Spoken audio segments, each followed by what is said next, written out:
Alhamdulillah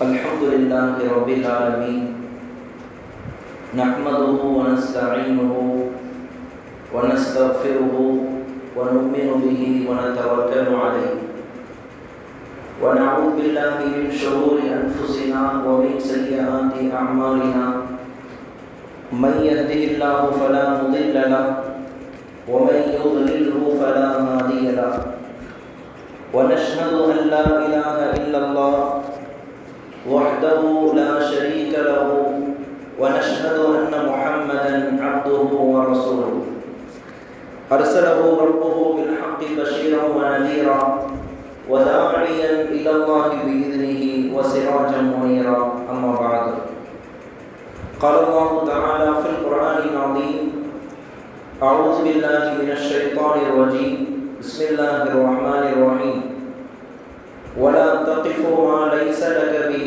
علم إن السمع والبصر والفؤاد كل أولئك كان عنه مسؤولا وخطب رسول الله صلى الله عليه وسلم فقال ليبلغ الشاهد الغائب فرب مبلغ أو عام سامع صدق رسوله النبي الكريم எல்லா புகழும் அல்லாஹ் ஜல்ல ஷானஹு தஆலாவிற்கு உரித்தாகுக. கண்மணி நாயகம் முஹம்மது ரசூலுல்லாஹ் ஸல்லல்லாஹு அலைஹி வஸல்லம் அவர்களின் மீதும் அவர்களின் வாழ்க்கையை வலுவாத நலுவாத பின்பற்றிய உத்தம சத்திய சஹாபாக்கள், தாபிஈன்கள், தபஉ தாபிஈன்கள், ஷுஹதாக்கள், வலிமார்கள், உலகம் முழுக்க நிறைந்திருக்கிற இறைநேச செல்வர்கள், வருகை தந்திருக்கிற நம் அனைவரின் மீதும் அளவற்ற அருளாளன் அல்லாஹுவின் சாந்தியும் சமாதானமும் என்றென்றும் நின்று நிலவட்டுமாக. ஆமீன். புனிதம் நிறைந்த முஹர்ரம் மாதத்தில் 3வது ஜும்மாவை நாம் அடைந்திருக்கின்றோம். அல்லாஹுவின் பேரருளால் நாம் இந்த உலகத்திலே முஸ்லிம்களாக, முஃமின்களாக வாழ்ந்து கொண்டிருக்கிறோம். நாம் ஏற்றிருக்கிற இந்த இஸ்லாமிய மார்க்கம் இருக்கிறதே, இந்த மார்க்கம் அற்புதமான வாழ்க்கையின் தத்துவங்களை நமக்கு வழிகாட்டியிருக்கிறது. வெறுமனே கொள்கைகளோடு, வெறுமனே வணக்க வழிபாடுகளோடு, பள்ளிவாசலோடு முடிந்து போய்விடாமல் குடும்பவியல், வணிகவியல் போன்ற மனிதனுடைய வாழ்க்கையில் அத்துணை கட்டங்களுக்கும் இந்த நம்முடைய மார்க்கம் அற்புதமான, அழகான, மிக தெளிவான வழிகாட்டுதல்களை தந்திருக்கிறது.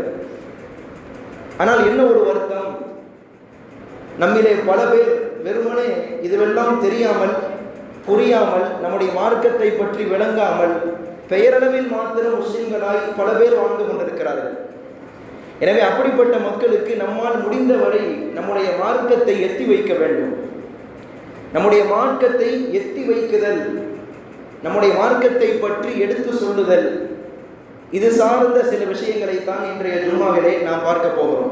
அன்புக்குரியவர்களே, நபி ஸல்லல்லாஹு அலைஹி வஸல்லம் அவர்கள் தன்னுடைய இறுதி ஹஜ்ஜின் போது, கடைசி ஹஜ்ஜின் போது, மக்கள் எல்லாம் ஒன்று கூடி இருக்கிற நேரத்திலே உபதேசம் செய்கிற போது இந்த வார்த்தை சொன்னார்கள். கடைசி ஹஜ்ஜிலே வைத்து, லியுபல்லிக் அல் காயிபு அஷ்-ஷாஹித, லியுபல்லிகு அஷ்-ஷாஹிது அல் காயிப, இங்கே இருப்பவர்கள் இல்லாதவர்களுக்கு எத்தி வைத்து விடுங்கள், இங்கே வந்திருப்பவர்கள் வராதவர்களுக்கு இந்த செய்திகளை சொல்லிவிடுங்கள் என்று ஸல்லல்லாஹு அலைஹி வஸல்லம் சொன்னார்கள்.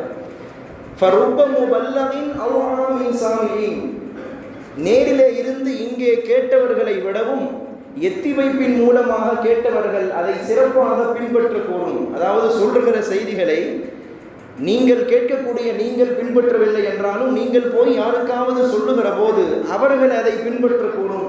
எனவே இங்கே இருப்பவர்கள் இல்லாதவர்களுக்கு எத்தி வையுங்கள் என்று ஸல்லல்லாஹு அலைஹி வஸல்லம் சொல்லி காட்டினார்கள்.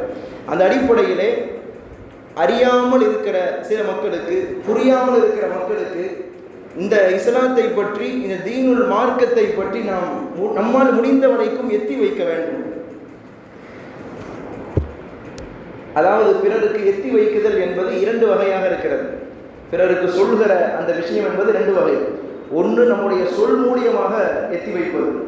நாம் போய் அறியாத மக்களிடத்தில், புரியாத மக்களிடத்தில் சென்று இஸ்லாத்தை பற்றி எடுத்து சொல்லி அவர்களுக்கு அழைப்பு கொடுப்பது, இது ஒரு வகை, சொல் மூலியமாக எத்தி வைக்கிறது. இரண்டாவது வகை இருக்கிறது, அதுதான் முக்கியமான விஷயம், நம்முடைய செயல்பாடுகள் மூலியமாக எத்தி வைக்கிறது. ஒரு முஸ்லிமுடைய செயல்பாடுகள், அவனுடைய நடவடிக்கைகள் எப்படி இருக்க வேண்டும்? ஒருவரை இஸ்லாத்தை நோக்கி ஈர்க்கிறவாறு அழகிய முறையில் இருக்க வேண்டும். ஒருவரை இஸ்லாத்தை நோக்கி ஈர்க்கக்கூடிய வகையிலே முஸ்லிமுடைய பேச்சுவார்த்தைகளும் நல்ல குணங்களும் இதுவெல்லாம் ஒருவரை இஸ்லாத்தை நோக்கி அழைக்கிறவாறு இருக்க வேண்டும் என்று மார்க்கம் விரும்புகிறது. சமீபத்திலே மேற்கத்திய நாட்டை சார்ந்த ஒரு பெண்மணி புதிதாக இஸ்லாத்தை ஏற்றுக்கொள்கிறது. லண்டனிலே மிகப்பெரிய ஒரு பத்திரிகையாளர், பிரஸ் பீப்புள் என்று சொல்வார்கள், மிகப்பெரிய பிரபல்யமான ஒரு பத்திரிகையாளர். அந்த பெண்ணுக்கு பெயர் லாண்டன் பூத் என்று பெயர். அந்த பெண் புதிதாக இஸ்லாத்தை ஏற்று இந்த மார்க்கத்திற்கு வந்தபோது மிகப்பெரிய செய்தியாக அது பேசப்பட்டது. சமூகத்திலே, சோசியல் மீடியாக்களிலே பெரிய செய்தியாக பேசப்பட்டது. ஏனென்றால் இந்த பெண் இஸ்லாத்திற்கு வருவதற்கு முன்னால் அந்த பெண்ணுடைய ஆடை அரையும் குறையுமாக இருக்குமா. அரையும் குறையுமான ஆடைகள், எப்போது பார்த்தாலும் மதுபாட்டில்களை கையில் வைத்துக்கொண்டு அந்நிய ஆடவர்களோடு பேசக்கூடிய, சுற்றி திரியக்கூடிய மிக மோசமான கலாச்சாரத்தில் இருந்த அந்த பெண்ணுடைய வாழ்க்கை ஒரு நாள் திடீரென்று தலைகீழாக அப்படியே மாறி போனது. இஸ்லாத்தை ஏற்று கலிமாவை சொல்லி ஹிஜாபை அணிந்து கொண்டு, முழுமையாக புர்காவை அணிந்து கொண்டு, முழுக்க இஸ்லாமிய பெண்ணாக காட்சி தந்த அந்த செய்தி ரொம்ப பரவலாக பேசப்பட்டது. இங்கே நமக்கு செய்தி என்னவென்றால், ஏன் அந்த பெண், லண்டனை சார்ந்த பெண் ஏன் இஸ்லாத்தை ஏற்றுக்கொண்டது?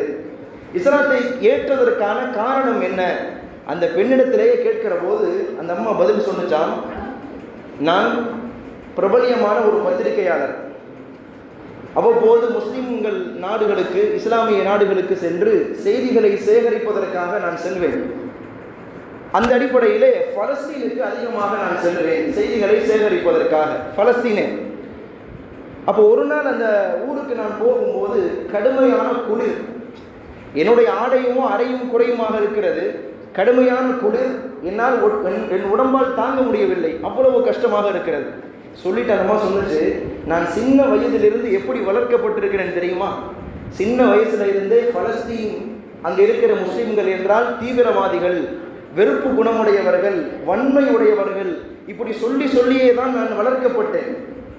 அப்போ நான் அங்கே போய் நிற்கிற போது கடுமையான குளிர், என்னால் தாங்க முடியவில்லை. என்னுடைய நிலையை பார்த்து ஒரு வயதான இஸ்லாமிய பெண், பார்க்க புர்கா அணிந்திருக்குது, தூரத்திலிருந்து என்னுடைய நிலையை பார்த்து கூப்பிடுது. எனக்கோ பயம், ஏன்னா சின்ன வயசுலேருந்து முஸ்லீம்கள் என்றால் தீவிரவாதிகள் என்று சொல்லி வளர்க்கப்பட்டிருக்கிறேன். எனக்கு ஒரு விதத்தில் பயம் இருந்தாலும் குளிர் தாங்க முடியவில்லை. அந்த பெண் கூப்பிட அந்த பெண்ணிடத்திலே போனேன். அந்த அம்மா என் கையை பிடித்து தன்னுடைய வீட்டிற்கு கூப்பிட்டு போய் போர்த்தி கொள்வதற்கு ஒரு போர்வையை கொடுத்தது, பசியாறுவதற்கு உணவு சமைத்து கொடுத்தது. என்னை முன்ன பின்ன யார் என்று தெரியாது, யார் என்று என்னை பார்த்ததில்லை, மொழி தெரியாது, எங்கிருந்து வந்திருக்கிறேன் என்று தெரியாது, எதற்காக வந்திருக்கிறேன் என்று தெரியாது. எதுவும் தெரியாமல் என்னுடைய நிலையை பார்த்து அந்த இஸ்லாமிய பெண் எனக்கு உதவி செய்தது. அப்போதுதான் இஸ்லாமியர்களை பற்றி உண்டான நல்ல அபிப்பிராயம் என்னுடைய உள்ளத்திலே தோன்றியது. அதற்கு பிறகு பல நாடுகளுக்கு, இஸ்லாமிய நாடுகளுக்கு நான் செய்திகளை சேகரிப்பதற்காக போவேன். அங்கே முஸ்லிம்களுடைய நடவடிக்கைகள், நல்ல குணங்கள், நல்ல பேச்சுவார்த்தைகள், இதையெல்லாம் பார்த்து என்னுடைய உள்ளம் வெகுவாக கவர்ந்து இழுத்து விட்டது. எனவே நான் இஸ்லாத்தை ஏற்று முஸ்லீம் ஆகிவிட்டேன் என்று தான் இஸ்லாத்தை ஏற்றதற்கான ஒரு காரணத்தை அந்த பெண் சொல்லி முடிக்கிறார். இங்கே நான் எதற்கு இதை சொல்லுகிறேன்? அந்த ஒரு பெண் இஸ்லாத்தை ஏற்றதற்கான காரணம் எதுவும் இல்லை. யாரும் போய் அந்த பெண்ணிடத்திலே பெரிய பெரிய பிரச்சாரங்கள் செய்யவில்லை. இஸ்லாத்திற்கு வருகிறவாறு அழைப்பு யாரும் கொடுக்கவில்லை. எப்படி வந்தது? அந்த பகுதியிலே வாழ்ந்த முஸ்லிம்களுடைய நல்ல பழக்க வழக்கங்கள், நல்ல பேச்சுவார்த்தைகள், அவர்களுடைய அந்த கொடுக்கல் வாங்கல், இதையெல்லாம் பார்த்து தான் அந்த பெண் இஸ்லாத்திற்கு வந்திருக்கிறது. அப்போ நம்முடைய அன்றாட செயல்பாடுகளும் சரி, அன்றாட நம்முடைய வாழ்க்கை, அன்றாட நம்முடைய ஒவ்வொரு செயல்களும், ஒவ்வொரு பேச்சுக்களும், பிறரோடு நாம் பழகக்கூடிய அந்த பழக்க வழக்கங்கள், இதுவெல்லாம் பிறரை இஸ்லாத்தை நோக்கி ஈர்க்கிறவாறு இருக்க வேண்டும் என்று இதனுடைய படிப்பனையாக நாம் பார்க்கிறோம். முஸ்லிம்கள் வெறுமனே பெயரளவில் முஸ்லிம்களாக இருந்துவிடக்கூடாது. பெயரளவில், அதாவது இஸ்லாத்தை நோக்கி ஒரு அழைப்பு கொடுக்கிற விதத்திலே நம்முடைய எல்லா செயல்பாடுகளும் இருக்க வேண்டும் என்பதை நாம் பார்க்கிறோம். அன்புக்குரியவர்களே, நமக்கு தெரியும், சென்னையிலே 2015 மிகப்பெரிய ஒரு வெள்ளம் வந்தது. சென்னையில் வருஷம் வெள்ளம் வந்துட்டு தானங்க இருக்குது, மழை தாங்க முடியாமல் நம்ம பார்க்கலாம். 2015 மிகப்பெரிய ஒரு வெள்ளம் வந்தது. அந்த வெள்ளத்தில் பல குடும்பங்கள், பல பேர் உயிரிழந்தார்கள். பல பேர் வீடு வாசல்களை விட்டு ரொம்ப ஒரு நெருக்கடியில் இருந்தார்கள். அந்த பெருவெள்ளத்தில் ஒரு கர்ப்பிணி பெண், முஸ்லிம் அல்ல, சகோதர சமயத்தை சார்ந்தவள், ஒரு கர்ப்பிணி பெண் உயிருக்காக வேண்டி போராடி கொண்டிருக்கிறார். அந்த பெண்ணை ஒருவர் கண்டு அவர் அந்த பெண்ணை தூக்கி கொண்டு போய் மருத்துவமனையிலே போய் சேர்க்கிறார். அந்த பெண் குழந்தையை பெற்றெடுத்தது. பிறந்த குழந்தை பெண் குழந்தை. அந்த பெண் குழந்தைக்கு யூனுஸ் என்று பெயர் வைக்கிறது. ஏன் என்று அந்த அம்மா கேட்டபோது அந்த அம்மா சொன்னது, அந்த பெருவெள்ளத்திலே நான் உயிருக்காக வேண்டி போராடி கொண்டிருந்தேன். என்னுடைய உயிரையே காப்பாற்ற முடியாத ஒரு நிலை இருந்தது. ஆனால் யாரோ ஒரு முஸ்லிம், யூனுஸ் என்பவராம், அவர் என்னுடைய உயிரை காப்பாற்றியது மட்டுமல்ல, என் வயிற்றில் இருக்கிற பிள்ளையின் உயிரையும் அவர் காப்பாற்றியிருக்கிறார். எனவே அவருடைய அந்த நல்ல குணம், யாருக்கு அந்த மனசு வரும்? இவ்வளவு பெரிய வெள்ளத்திலே எல்லாரும் அவரவர்கள் குறைத்தால் போதும் என்று போய்கொண்டிருக்கிறார்கள். யாரோ ஒரு முஸ்லீம் யூனுஸ் என்பவர் எனக்கு அவர் உதவி செய்திருக்கிறார், அவருடைய நல்ல அந்த குணம் என்னுடைய பிள்ளைக்கு வர வேண்டும் என்பதற்காக பெண் பிள்ளையாக இருந்தாலும் நான் யூனுஸ் என்று பெயர் வைத்தேன் என்று அந்த அம்மா சொன்னது. இப்போ நல்ல செயல்களுக்கு மனித உள்ளங்களை மாற்றும் ஆற்றல் இருக்கிறது. இஸ்லாமிய வரலாற்றிலே இது சம்பந்தப்பட்ட நிகழ்வுகள் நிறைய இருக்கிறது. பாருங்கள், நமக்கெல்லாம் தெரிந்த புகாரி ரஹ்மத்துல்லாஹி அலைஹி, உலகமே போற்றக்கூடிய சஹீஹ் புகாரி என்கிற நூலை எழுதிய இமாம் புகாரி ரஹ்மத்துல்லாஹ் ஒரு நாள் கப்பலிலே பிரயாணம், கப்பலிலே போய் கொண்டிருக்கிறார்கள். செலவினங்களுக்காக 3000 திர்ஹங்கள் வைத்திருக்கிறார்கள். கவனிக்க வேண்டும், அந்த கப்பல் கடலினுடைய மைய பகுதியிலே போய் கொண்டிருக்கிறது. திடீரென்று அந்த கப்பலிலே இருந்த ஒருவர் ஓ என்று சத்தம் போடுகிறார். ரொம்ப ஆழமான சத்தம். பக்கத்தில் இருந்தவங்கலாம் வேகமாக வந்து என்னப்பா ஆச்சு, எவ்வளவு திடீர்னு இவ்வளவு சத்தம் போடுறியே, என்ன ஆச்சுன்னு கேட்டபோது அந்த மனிதர் சொன்னார், நான் என்னுடைய செலவினங்களுக்காக காசு பணங்களை கொண்டு வந்தேன். அதை யாரோ, இந்த கப்பலில் இருக்கிற யாரோ ஒருவர் திருடிவிட்டார், அது காணாமல் போய்விட்டது. எனக்கு வேற வழியே இல்லை, அதை வைத்துத்தான் நான் புழைத்தாக வேண்டும். எனவே அந்த காசுக்காக எனக்கு நீதியை தேடித்தார்கள் என்று அவர் புலம்புகிறார், சத்தம் போடுகிறார். அப்போ அந்த கப்பலுடைய பொறுப்பாளி வந்து அவர்கிட்ட சொல்றாரு, ஒன்றும் கவலைப்படாதப்பா, கப்பலில் ஏறின யாரும் இன்னும் இறங்கலை, கப்பல் நடு கடலில் போயிட்டு இருக்குது, யாரும் இறங்க முடியாது. எனவே உன்னுடைய காசை எடுத்தவர் இந்த கப்பலுக்குள்ள தான் இருப்பார், எங்கேயும் போயிட மாட்டார் அப்படின்னு சொல்லிட்டு உன்னுடைய காசுக்கான டீட்டெயில்ஸை சொல்லு, அடையாளத்தை சொல்லு. அப்போ அவர் சொன்னார், நான் செலவினங்களுக்காக 3000 தீனார்களை கொண்டு வந்தேன், ஒரு சிவப்பு பைக்குள்ளால் போட்டு முடிந்து வைத்திருந்தேன், அதைத்தான் இப்போது காணவில்லை என்று சொன்னார். அப்போ அந்த கப்பலுடைய பொறுப்பாளி, கப்பலில் இருக்கிற A to Z எல்லாத்தையும் கூப்பிட்டு செக்கிங் நடக்குது. கப்பலில் இருக்கிற இமாம் புகாரி ரஹ்மத்துல்லாஹி அலைஹி உள்பட எல்லாருக்கும் செக்கிங், எல்லாருக்கும் பரிசோதனை நடக்குது. எல்லாரும் செக் பண்ணி பார்த்த பிறகு பார்த்தா யார்கிட்டையுமே இந்த பணம் இருக்கிற மாதிரி தெரியலை, யார்கிட்டையுமே இல்லை. இப்போ எல்லா மக்களுமே இவர்கிட்ட சத்தம் போட ஆரம்பிச்சுட்டாங்க. இல்லாத பணத்தை இருக்குன்னு சொல்லி தேவையில்லாமல் நேரத்தை வீணடிக்கிறியான்னு சொல்லி எல்லாரும் இவரை சத்தம் போடுறாங்க. ஆனால் இவருக்கும் ஒரு ஆச்சரியம், இமாம் புகாரி ரஹ்மத்துல்லாஹை பார்த்துட்டு ஆச்சரியப்படுறாரு. இவற்றை அந்த 3000 தீனார்களை பார்த்தோமே, ஒரு சிவப்பு பைக்குள்ளே போட்டு முடிஞ்சு வச்சாரு, அது எங்கே போச்சு என்று இவருடைய நினைப்பெல்லாம் இப்படி இருக்கிறது. அந்த பணத்தை எப்படியாவது நம்ம அடிச்சிடணும் என்று இவர் நினைத்து கொண்டிருக்கிறார். கப்பல் ஒரு இடத்திலே கரை ஒதுங்கியது. எல்லா மக்களும் இறங்கி போய் கொண்டிருக்கிறார்கள். இமாம் புகாரி ரஹ்மத்துல்லாஹும் இறங்கி போகிறாங்க. போகும்போது பின்னாடியே போய் சொன்னார், பெரியவரே, நீங்கள் 3000 தீனார்கள் வச்சுருந்தீங்களே, ஒரு சிவப்பு பைக்குள்ளே போட்டு முடிஞ்சு வச்சுருந்தீங்களே. ஆமாம் வச்சுருந்தேன், இப்போ என்ன செய்தி? அவர் சொன்னார், நீங்கள் வச்சுருந்த பணம் எல்லாத்தையும் பரிசோதனை செய்யும் போது அந்த பணம் உங்கள்கிட்ட இல்லையே, எங்கே போச்சு, என்ன செஞ்சீங்கன்னு கேட்டார். இமாம் புகாரி ரஹ்மத்துல்லாஹ் சொன்னாங்க, நீ உன் பணத்தை காணவில்லை என்று நாடகம் ஆடிய போதே எனக்கு தெரியும், நீ என்னுடைய பணத்தில் தான் குறி வைத்திருக்கிறாய், இதை பிடுங்குவதற்குத்தான் அப்படி ஒரு நாடகம் ஆடியிருக்கிறாய் என்று எனக்கு தெரியும். எனவே எல்லாத்தையும் பரிசோதனை செய்கிற போதே அந்த பணத்தை எடுத்து நான் கடலிலே வீசிவிட்டேன் என்று சொன்னார்கள். இல்லை என்றால் எல்லோருடைய பார்வையும் என் பக்கமாக திரும்பி இருக்கும், எல்லோரும் என்னை திருடன் என்று நினைத்திருப்பார்கள். இருந்தாலும் நான் என்னுடைய பணம் என்பதை என்னால் ப்ரூஃப் பண்ண முடியும். 3000 தீனார்கள் அதிகார்களும் என்னுடையது என்று என்னால் நிரூபிக்க முடியும். இருந்தாலும் நான் போகக்கூடிய இந்த வேலை என்பது ஒரு உயர்ந்த வேலை, பெருமானாருடைய ஹதீஸுகளை சேகரிப்பதற்காக நான் போய் கொண்டிருக்கிறேன். எனவே இந்த நேரத்தில் இப்படி ஒரு பெயர் எனக்கு வந்துவிடக்கூடாது, எனக்கு காசு பணம் பெரிதல்ல, ஈமானும் மானமும் தான் முக்கியம் என்று சொல்லி அதை கடலிலே விட்டு இருந்தேன் என்று சொன்னார்கள். அவர் புகாரி ரஹ்மத்துல்லாஹி அலைஹி அவர்களிடத்திலே இஸ்லாத்தை ஏற்றுக்கொண்டார். அது மட்டுமல்ல, கடைசியில் புகாரி ரஹ்மத்துல்லாஹினுடைய சீடனாகவே அவர் மாறி போனார் என்பது வரலாறு. இங்கே புகாரி ரஹ்மத்துல்லாஹ் நினைத்திருந்தால் அந்த காசு பணம் என்னது என்று நிரூபித்திருக்கலாம், அல்லது அவரை திருடன் என்று சொல்லி மாட்டிவிட்டிருக்கலாம். ஆனால் இவர்கள் போகக்கூடிய வேலை நபி ஸல்லல்லாஹு அலைஹி வஸல்லத்தின் வார்த்தைகளை ஹதீஸுகளை சேகரிப்பதற்கு போகிறார்கள். அப்படி போகும்போது பணத்தை பெரிதாக நினைக்கவில்லை, எனவே தூக்கி எறிந்தார்கள். இது ஒரு திருடனுடைய உள்ளத்தை மாற்றியது மட்டுமல்ல, அவர் இஸ்லாத்தையும் ஏற்றுக்கொள்கிறார். இப்படி தன்னுடைய நற்செயல்கள் மூலியமாக இஸ்லாத்தை எத்தி வைத்து அதன் மூலியமாக இஸ்லாத்திற்கு வந்தவர்கள் எக்கச்சக்கமான பேர் இருக்கிறார்கள் வரலாற்றில். பாருங்கள், ஒரு நிகழ்ச்சியான நிகழ்வு ஹதீஸில் வந்து ஹஸரத் அலி ரலியல்லாஹு அன்ஹு அவர்களுடைய ஆட்சி காலம். அலி ரலியல்லாஹுடைய ஆட்சி காலம் இஸ்லாத்தினுடைய 4வது கலீஃபா. ஜமல் யுத்தம் நடந்து முடிந்த ஒரு காலகட்டம் அது. பொதுவாக இந்த கலீஃபாக்கள் அரசர்கள் வந்து ஒரு உறுப்பு சட்டை போட்டிருப்பாங்க, கவச ஆடை, பாதுகாப்பு ஆடைன்னு சொல்லுவாங்க. அந்த ஆடை எல்லா அரசர்களும் போடுவாங்க. ஹஸரத் அலி ரலியல்லாஹு கிட்ட இருந்த அந்த உறுப்பு சட்டை ஜமல் யுத்தம் முடிந்த அந்த நேரத்திலே காணாமல் போகுது. ஹஸரத் அலி ரலியல்லாஹு அன்ஹு தேடி தேடி பார்க்குறாங்க, பல இடங்களில் தேடி பார்க்குறாங்க. ரொம்ப உயர்ந்த சட்டை, உயர்ந்த சட்டை இல்லையா, தேடி தேடி பார்க்கும்போது எங்கேயுமே கிடைக்கல. இப்படியே சில நாட்கள் போகுது. ஒரு நாள் அலி ரலியல்லாஹு ஒரு தெருவழியாக போகும்போது ஒரு யூதனுடைய கையில் அந்த சட்டை இருப்பதை பார்க்குறாங்க.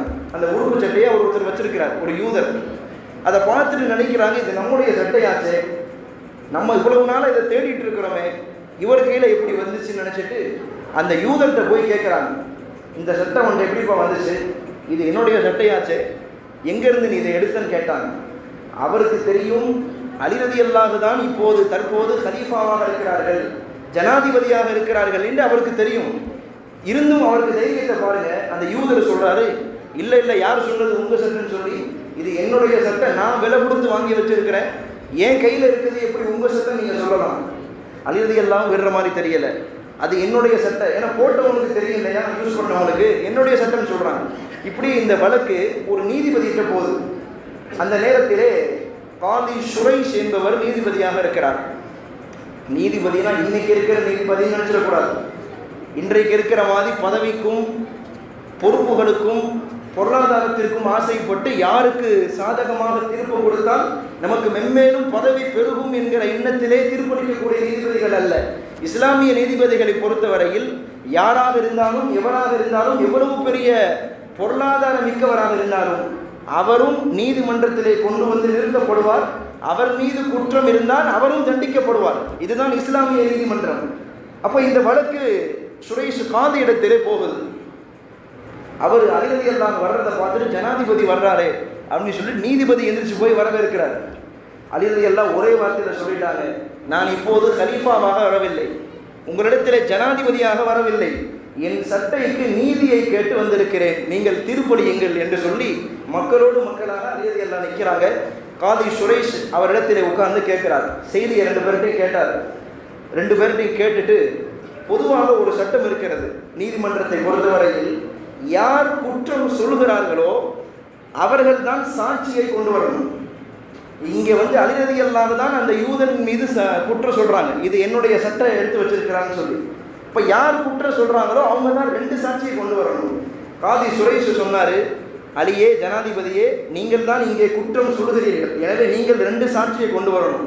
ஹஸரத் அலி ரலியல்லாஹு அன்ஹு தன்னிடத்தில் வேலை பார்க்கிற ஒரு பணியாளர் அவரை கை காட்டி, இது என்னுடைய ஆடை என்பதற்கான முதல் சாட்சி என்று சொன்னார்கள். அடுத்து 2வதாக தன்னுடைய மகன் ஹசன் ரலியல்லாஹு அன்ஹு அவங்கள கை காட்டி, இந்த என்னுடைய மகன் ஹசன் இவர் ஒரு சாட்சி என்று சொன்னார்கள். இந்த காதி சொன்னார், அலி ரலியல்லாஹு கோச்சுக்காதீங்க, உங்களுடைய ஒரு சாட்சி ஏற்கப்படும், இன்னொரு சாட்சி ஏற்கப்படாது. ஏன்னா நீங்கள் உங்களுடைய மகனை சாட்சியாக வச்சிருக்கிறீங்க. தந்தைக்கு மகன் சாட்சி சொல்வதோ மகனுக்கு தந்தை சாட்சி சொல்வதோ இங்கே நீதிமன்றத்தில் ஏற்கப்படாது, அதனால் என்று சொல்லி மறுத்து விட்டார். ஹஸரத் அலி ரலியல்லாஹு ஆச்சரியம், என்ன இப்படி சொல்லிட்டீங்க, ரசூலுல்லாஹ்வே சொல்லியிருக்கிறாங்களே, என்னுடைய இந்த 2 மகன்களும் சய்யிதா ஷபாபி அஹ்லில் ஜன்னா, சொர்க்கத்தினுடைய வாலிபர்களுக்கெல்லாம் தலைவர் என்று சொல்லியிருக்கிறாங்களே, அப்படிப்பட்ட ஹசனுடைய சாட்சியா நீங்க ஏத்துக்க மாட்டீங்க அப்படின்னு சொல்லி கேட்கிறப்ப நீதிபதி சொன்னாரு, உண்மைதான், ரசூல் ஸல்லல்லாஹு அலைஹி வஸல்லம் சொன்னார்கள், உங்கள் மகன்கள் சொர்க்கத்தின் வாலிபர்களின் தலைவர்கள் தான், எல்லாம் இருக்கட்டும், அதுவெல்லாம் சொர்க்கத்திலே. இங்கே நீதிமன்ற வழக்கு என்று வருகிற போது மகன் தந்தைக்கு சாட்சியாக சொல்வது என்பது கூடாது என்று சொல்லி மறுத்துவிட்டார். அதற்கு அலி எல்லாம் பார்த்தாங்க, என்ற 2 சாட்சி கொண்டு வர முடியாது, ஒரு சாட்சி தான் இருக்குது, இன்னொரு சாட்சி இல்லை, பரவாயில்லை, அந்த சட்டையை அவரே வச்சுக்கிட்டோம் என்று சொல்லி அந்த இடத்தை விட்டு கடந்து போயிட்டாங்க. இதை பார்த்து கொண்டே இருந்த இந்த யூதர், சட்டையை திருடி வைத்திருப்பவர், எல்லாத்தையும் பார்த்துட்டு கண் கலங்கியவாறு அந்த நீதிபதிகிட்ட போய் சொல்றாரு, நீதிபதி அவர்களே, அலி ரலியல்லாஹு அன்ஹு சொல்வது உண்மைதான், அவருடைய சட்டையை நான் தான் திருடி வைத்திருக்கிறேன். ஜமல் யுத்தம் நடந்த போது அந்த போரிலே அந்த சட்டையை அவர் விட்டுட்டு போயிட்டார், நான் அந்த சட்டையை எடுத்துக்கொண்டு வைத்துக் கொண்டேன், நான் தான் திருடினேன் என்று சொன்னார். ஆனால் நான் என்ன நினைத்தேன், அலி ரலியல்லாஹு ஜனாதிபதியாக கலீஃபாவாக இருப்பதால் இந்த சட்டை விஷயத்திலே வழக்கு என்று வந்தால் அது அலி ரலியல்லாஹுவுக்கு சாதகமாகத்தான் தீர்ப்பு போகும், எனக்கு தண்டனை தான் கிடைக்கும் என்று நான் நினைத்தேன். ஆனால் நீங்களோ ஆளை பார்க்கவில்லை, ஜனாதிபதி என்று பார்க்கவில்லை, ஹலீஃபா என்று பார்க்கவில்லை, அவருக்கு நீங்கள் சட்டையை வாங்கி தரவில்லை, நீதமாக தீர்ப்பு சொன்னீர்கள், இது என்னுடைய உள்ளத்தை மாற்றிவிட்டது என்று சொல்லி அலி ரலியல்லாஹு அன்ஹு அந்த சட்டையை கொடுக்க போறார். போன அலி ரலியல்லாஹு சொல்றாங்க, இந்த சட்டை எனக்கு வேணாப்பா, நீயே வச்சுக்க சொல்லிட்டு 900 தீனார்களை கொடுத்து அனுப்புறாங்க. ஏன் என்று கேட்டபோது அவர் அலி ரலியல்லாஹு சொன்னாங்க, நீ ஒரு தவறு செய்து அந்த தவறை நினைத்து இப்போ திரிந்து விட்டாய், அந்த தவறில் இருந்து வெளியே வந்து விட்டாய், இதுவே எனக்கு போதும், சட்டை வேண்டாம், இந்த 900 ரூபாயும் சன்மானமாக வச்சுக்கன்னு சொல்லி கொடுத்து விட்டாங்க. அந்த இடத்திலேயே அலி ரலியல்லாஹு அன்ஹு கைப்பிடித்து அவர் இஸ்லாத்தை ஏற்றுக்கொண்டார். வரலாற்றில் எழுதுறாங்க, அடுத்து கொஞ்ச நாளிலே ஒரு யுத்தம் நடந்தது, முஸ்லிம்களுக்கும் எதிரிகளுக்குமான யுத்தம், அதில் கலந்து கொண்டு அவர் ஷஹீதாக்கப்பட்டார் என்று வரலாற்று குறிப்பில் எழுதுகிறார்கள். அப்போ ஒரு திருடனுடைய மனதை மாற்றியது மட்டுமல்லாமல், இஸ்லாத்தை ஏற்றுக்கொண்டது மட்டுமல்லாமல், ஷஹீதினுடைய அந்தஸ்தை அடைந்திருக்கிறார் என்றால் அலி ரலியல்லாஹுடைய அந்த நீதிபதியினுடைய அந்த நல்ல நடத்தைகளும் நீதமும் தான் இவருடைய உள்ளத்தை மாற்றியது என்று பார்க்கிறோம். இப்படி வரலாறு நெடுகிலும் நாம் பார்த்தால் பிறருடைய உள்ளத்தை ஈர்ப்பதற்கு, இஸ்லாத்தை நாம் எத்தி வைப்பதற்கு பெரிய பெரிய பிரச்சாரங்கள் தேவையில்லை, பெரிய பெரிய பயான்கள் தேவையில்லை, பெரிய பெரிய தாவாக்கள் தேவையில்லை, போய் எடுத்து சொல்ல வேண்டியதில்லை. நாம் நம்முடைய வாழ்க்கையில் சரியாக இருந்தாலே, அல்லாஹ் ரசூல் காட்டி கொடுத்த அந்த வாழ்க்கையில் நாம் சரியாக பின்பற்றினாலே நம்மால் பிறருடைய உள்ளத்தை கவர்ந்து இழுக்க முடியும் என்பதை நாம் படிப்பினையாக பார்க்கிறோம். அன்புக்குரியவர்களே, புகாரி ஷரீஃபிலே ஒரு ஹதீஸ் ஒன்று வருது. புகாரி ஷரீஃபில் பனு இஸ்ரவேலர்களுடைய காலத்தில் நடந்த ஒரு நிகழ்வை ஸல்லல்லாஹு அலைஹி வஸல்லம் சஹாபாக்களுக்கு சொல்லுவாங்க. ஒரு மனிதர் தன்னுடைய இடத்தை இன்னொருவருக்கு விற்கிறார், ஒரு குறிப்பிட்ட தொகைக்கு விற்கிறார். இன்னொருவர் அந்த குறிப்பிட்ட தொகை கொடுத்து அந்த இடத்தை வாங்கி கொள்கிறார். 2 பேருக்கு மத்தியில் பேச்சுவார்த்தை முடிஞ்சிருச்சு, வியாபாரம் முடிஞ்சிருச்சு, காசு கொடுத்து இடத்தை வாங்கிட்டாரு, இவர் இடத்தை விற்றுட்டார். இப்போ இடத்தை வாங்கியவருக்கு சில நாட்கள் கழித்து அந்த இடத்திலே வீடு கட்ட வேண்டும் என்று ஒரு ஆசை. எனவே வீடு கட்டுவதற்கான ஏற்பாடுகளை செய்கிறார். எல்லா ஏற்பாடுகள் நடந்துகிட்டு இருக்கு. அந்த இடத்துல குழி தோண்டப்படுது, இந்த ஃபவுண்டேஷன் தோண்டுவாங்க இல்லையா, அந்த குழி தோண்டப்படுகிற போது அந்த இடத்துக்குள்ள ஒரு பாக்ஸ், ஒரு பெட்டி, அந்த பெட்டியை திறந்து பார்க்குறாங்க. காசு பணங்கள், நிறைய தங்க காசுகள், வைரம், வைரூடியங்கள் எல்லாம் இருக்குது. அதை பார்த்துட்டு அவர் நினச்சாராம், எவ்வளவு நல்ல மனசு பாருங்க, இந்த இடத்தை மட்டும்தானே நான் காசு கொடுத்து வாங்கினேன், இந்த புதையல் நமக்கு சொந்தமானது இல்லையே, இடத்தை மட்டும்தான் நம்ம வாங்கியிருக்கிறோம், இந்த புதையல் நமக்கு சொந்தமானது இல்லை என்று நினைத்து அதை தூக்கி கொண்டு இடத்தை விற்றாரே, யார் இடத்திலிருந்து இடத்தை வாங்கினாரோ அவர்கிட்ட கொண்டு போகிறார். கொண்டு போய் கதவை தட்டி வெளியே வர வச்சா அவர் சொல்கிறாரு, கொஞ்ச நாளைக்கு முன்னாடி இடம் வாங்கிட்டு போனீங்க, அதெல்லாம் காசெல்லாம் கொடுத்து முடிச்சுட்டியே, இப்போ என்ன விஷயமா வந்திருக்கிறார்? இவர் சொன்னார், நான் உங்களிடத்தில் இடத்தை மட்டும்தான் வாங்கினேன், ஆனால் இந்த புதையல் இருக்கிறது, அதில் குழி தோண்டுகிற போது, எனவே இது உங்களுக்கு சொந்தமானது, ஒப்படைக்க வந்தேன். அவர் சொன்னார், இந்த பார்ப்பா, உன்கிட்ட இடத்தை நான் விற்றுட்டேன், இடத்தை எப்போ உன்கிட்ட விற்று முடிச்சுட்டனோ இடமும் உனக்கு சொந்தம், அந்த இடத்துல இருக்கிற எல்லாமும் உனக்கு தான் சொந்தம், எனவே இதுக்கும் எனக்கும் எந்த சம்மதமும் இல்லை என்று சொன்னார். 2 பேருக்கு மத்தியில் பேச்சுவார்த்தை யாருமே எடுத்துக்கிற மாதிரி தெரியலை. காலிகிட்ட போகிறாங்க. அந்த அந்த காலத்தில் இருந்த ஒரு காலி. அவர்கிட்ட போய் செய்தியை சொன்னபோது அவர் சொன்னார், இடத்தை வாங்கியவர் அவரை கூப்பிட்டு, உனக்கு மகனோ மகளோ இருக்கதான்னு கேட்டார். உனக்கு பிள்ளைகள் இருக்கிறாங்களா? ஆமாம், ஒரு ஆண் பிள்ளை இருக்கிறான், எனக்கு ஒரு ஆண் பிள்ளை. அடுத்து இடத்தை விற்றவர் அவரை கூப்பிட்டு, உனக்கு இது ஆண் பிள்ளையோ பெண் பிள்ளையோ இருக்கிறாங்களா? ஆமாம், எனக்கு ஒரு பெண் பிள்ளை இருக்கிறது. அப்படி என்றால் 2 பேரும் சேர்ந்து சமந்தியாகி கொள்ளுங்கள், உங்கள் பிள்ளைகளை திருமணம் முடித்து வையுங்கள், அவர்களுக்கு எடுத்து இதை ஒப்படைத்து விடுங்கள் என்று காலி தீர்ப்பளித்தார். ஸல்லல்லாஹு அலைஹி வஸல்லம் ஒரு நிகழ்வாக, ஒரு படிப்பினைக்காக சஹாபாக்களுக்கு இந்த நிகழ்வை சொல்லி காட்டுவார்கள். அப்போ இந்த மாதிரியான வாழ்க்கை தத்துவங்கள் தான், இந்த மாதிரியான வாழ்க்கை வாழ்ந்தவர்கள் இதை பார்த்துத்தான் பல பேருடைய உள்ளங்கள் கவர்ந்து இஸ்லாத்திற்கு வந்திருக்கிறார்கள். நான் ஆரம்பத்திலே சொன்னது போல் வெறுமனே நாம் பெயரளவில் முஸ்லிம்களாக வாழ்ந்துவிடக்கூடாது. வெறுமனே பெயரளவில் முழுக்க நம்முடைய வாழ்க்கையை முழுக்க இஸ்லாமாக்க வேண்டும், தீனாக மாற்ற வேண்டும். வெறுமனே நான் தாடி வைத்திருக்கிறேன், நீண்ட அங்கி உடுத்திருக்கிறேன், தலையில் தொப்பி வைத்திருக்கிறேன், அப்துல் ரஹ்மான் அப்துல்லா என்று முஸ்லீமுடைய பெயர் வைத்திருக்கிறேன், இது மட்டும் ஒரு முஸ்லீமுக்கான அடையாளம் அல்ல. அல்லாஹ்வும் அவனுடைய தூதரும் எப்படி வாழ வேண்டும் என்று சொன்னார்களோ அந்த உயர்ந்த வாழ்க்கையை நாம் ஒவ்வொருவரும் கடைபிடிக்கிற போது அதுதான் நம்மை முழுமையான முஸ்லீமாக மாற்றுகிறது. எனவே இப்படிப்பட்ட ஒரு வாழ்க்கையை நம்ம வாழ்ந்தோம் என்றால், பெருமானாருடைய எல்லா சுன்னத்துகளையும் நாம் கடைபிடித்து வாழ்ந்தோம் என்றாலே அதுவே பிறருடைய உள்ளத்திலே இஸ்லாம் கூறுவதற்கு அதுவே காரணமாக அமையும் என்று பார்க்கிறோம். எல்லாம் வல்ல ரப்புல் ஆலமீன் அப்படிப்பட்ட வாழ்க்கையை வாழக்கூடிய நசீபை நமக்கு தருவானாக. கேட்டதை அமல் செய்யக்கூடிய பாக்கியத்தை அல்லாஹ் நமக்கு தருவானாக. ஆமீன். வ ஆகிரு தஅவானா அல்ஹம்துலில்லாஹி ரப்பில் ஆலமீன்.